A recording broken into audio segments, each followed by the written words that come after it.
Welcome back to Investing Talk Podcast. Today we're looking at HIMS and HERS Health. And honestly, this is one of the most polarizing setups I've seen in a long time. It's really this high-stakes battle between massive, just explosive revenue growth and some pretty severe legal and regulatory headwinds. As usual, before we start, subscribe, like, and comment to this video to support the show because this is a fast-moving situation and you'll want to stay updated. Yeah, you really will. So let's set the stage here. If you've looked at your watch list lately, you've probably seen the carnage. HIMS trading under the ticker HIMS is currently sitting right near $26. Which is, I mean, contextually, that's just wild. Because back in May of 2025, this was a $64, $65 stock. So we are talking about a company that's effectively been cut in half. Exactly. It's down roughly 48% from its all-time high. And, you know, usually when a stock crashes that hard, you assume the business is just broken, like a catastrophic earnings miss. Right. You assume the underlying engine is totally sputtering out. But here's the hook, and this is why we really need to unpack this today. The business itself is actually firing on all cylinders.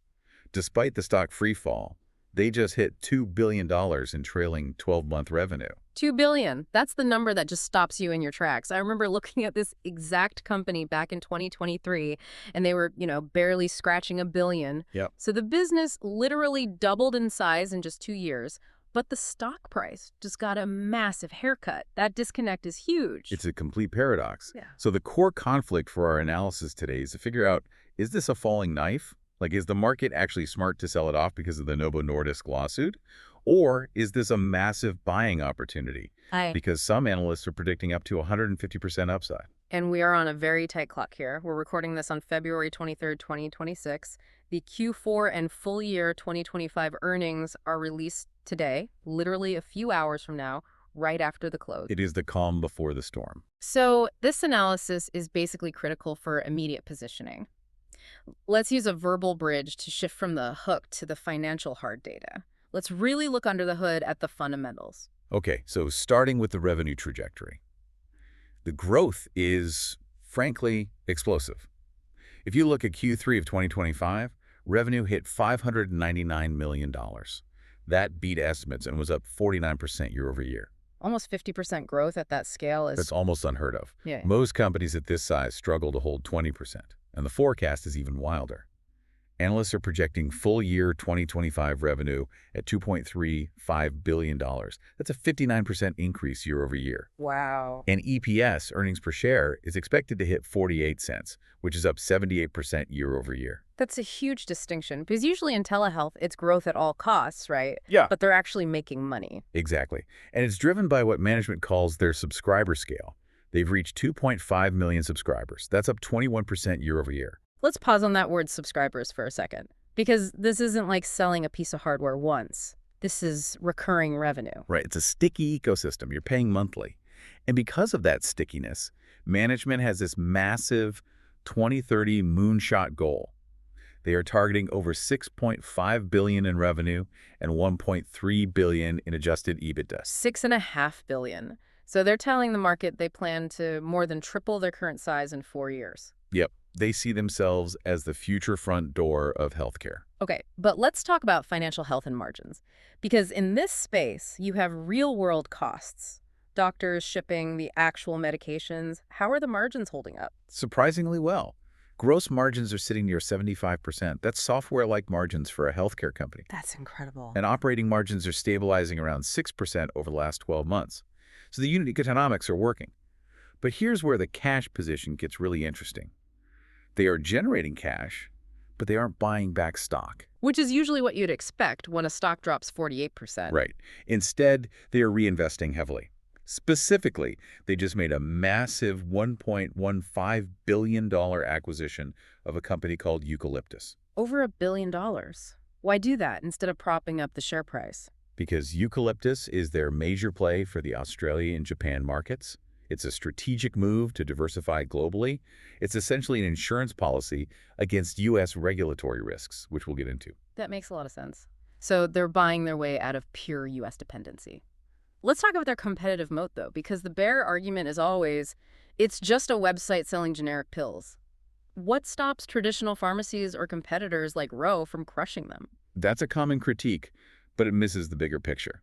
The Moat isn't just telehealth, it's a personalized digital health platform.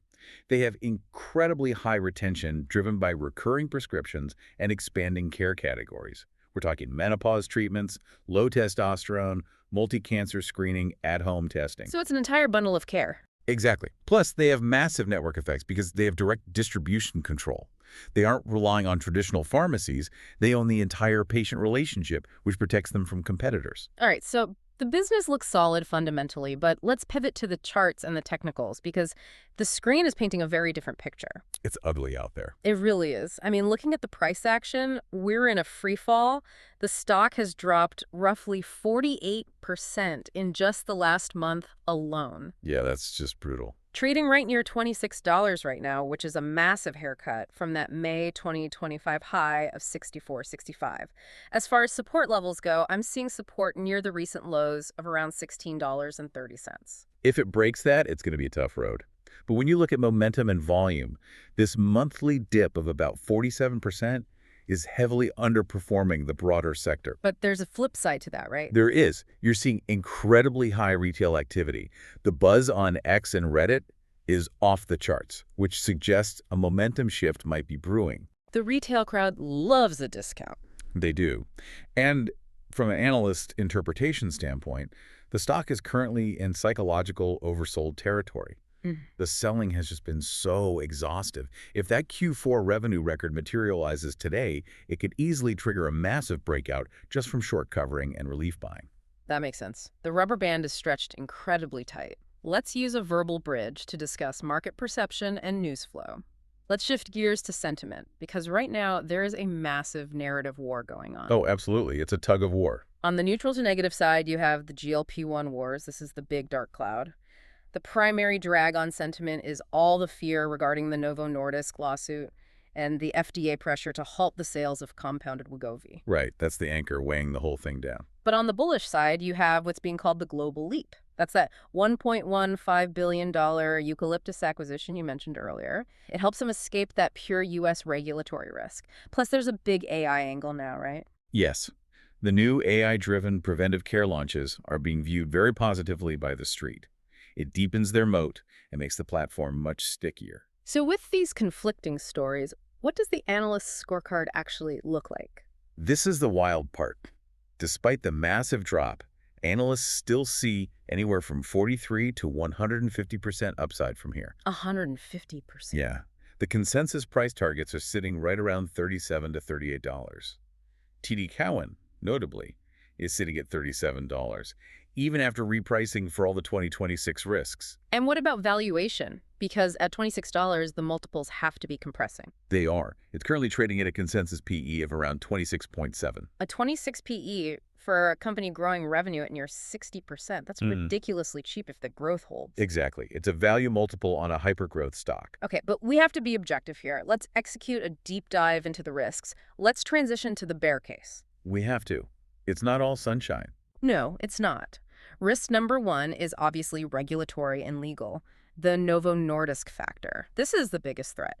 If they lose the ability to sell compounded GLP-1s, a very significant revenue stream just evaporates overnight. Right. And that fear is exactly why the stock dropped 48%. It's a binary existential risk for that specific product line. It is. Risk number two is profitability hiccups. If we look at the expectations for Q4 today, EBITDA is actually expected to dip to $60.45 million.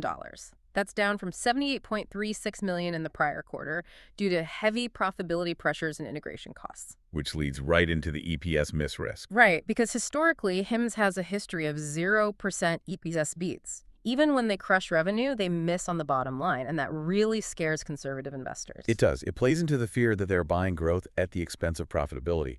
But, and here is the rebuttal to all that bear thesis, you have to argue that the GLP-1 fallout is likely already completely priced in. You think so? At a 48% discount, yes. The market has already assumed the absolute worst-case scenario with Novo Nordisk. Furthermore, their pivot to branded access, meaning actually selling the name brand drugs when supply returns combined with the international markets through eucalyptus, severely mitigates that U.S. regulatory risk. So they have a backup plan. They have multiple backup plans. All right, we've covered the explosive fundamentals, the terrifying technicals, the mixed sentiment, and the legal risks. Let's move to the final score and thesis. What is the verdict here? After weighing all the data, the growth trajectory against the regulatory overhang, I'm giving this a bullish score of 8 out of 10. An 8 out of 10. Okay, walk us through the final investment thesis. It boils down to 3 core pillars. First, this is a value play. You are getting a company that is growing its revenue at 59%, but you're buying it for a deeply discounted price of $26. That is a rare dislocation in the market. Definitely rare. What's the second pillar? Second, it is a growth engine. The core business, hair, skin, mental health is incredibly strong. When you add in the new international expansion with eucalyptus, it creates a very clear path to that $6.5 billion revenue target by 2030, completely regardless of the GLP-1 noise. So even if the weight loss drugs go away, the core engine is still humming. Exactly. And the third pillar is the immediate catalyst. The thesis is to buy now because the lawsuit risks are fully priced in ahead of today's record Q4 earnings print. If they post a huge beat tonight, the narrative flips instantly. Well, there you have it. The stakes literally could not be higher for tonight's close.